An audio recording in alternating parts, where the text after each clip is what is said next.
just about the grades or the lessons. It was all about the people who made every moment worth it. So I would like to thank my own circle of friends.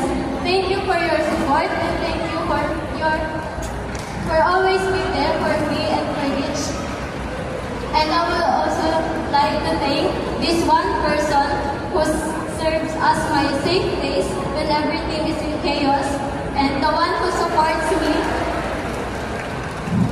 Among all that deserves our gratitude is the most deserving of it all.